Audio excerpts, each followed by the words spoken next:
Well, I was born in 1935, born in Beckenham, lived in West Wickham. I have to tell you now, this country is at war with Germany. I was 4 years old when war broke out.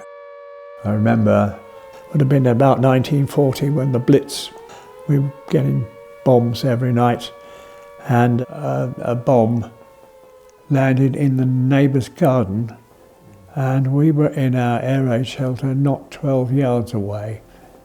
So, you know, lots of people had very close shaves. Typical of the family unit about that time. Mum would stay at home and do the lunch. Dad would take kids to church.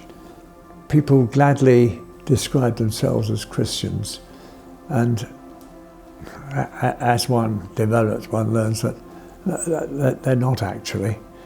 And that dogged me for a while in my life. But I accepted the story of Jesus, of, you know, his birth, his resurrection. I accepted that.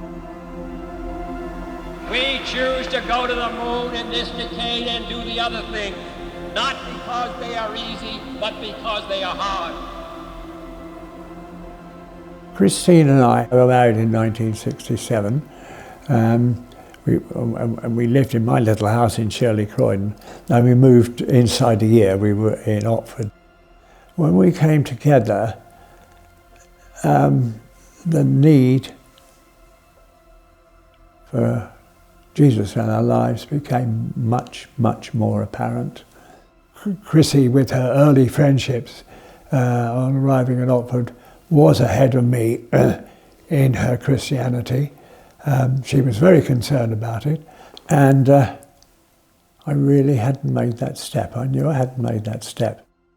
I had done an Alpha course with St Bart's Church in Oxford. I liked the man, I liked what he said, and he was making a lot of sense, but it didn't quite crack it for me.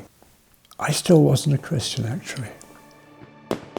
Across the United Kingdom, people have been celebrating the start of the new millennium, and there's no real sign yet of the millennium bug.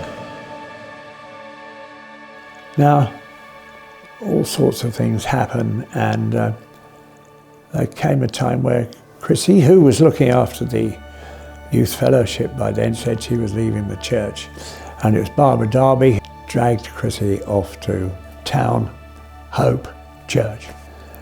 Well, I fiddle-faddle about for a few weeks.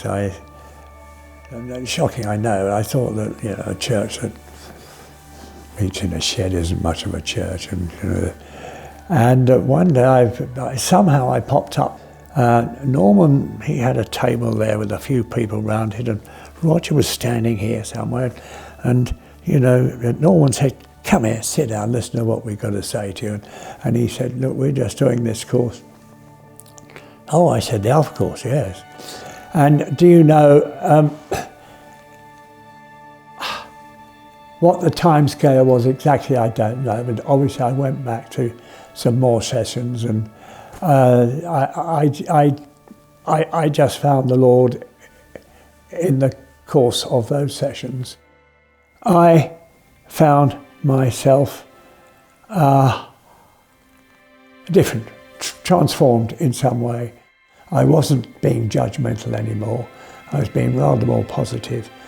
I had just thrown everything up in the air and said, "Wowee," and it came down resting that I was a Christian man.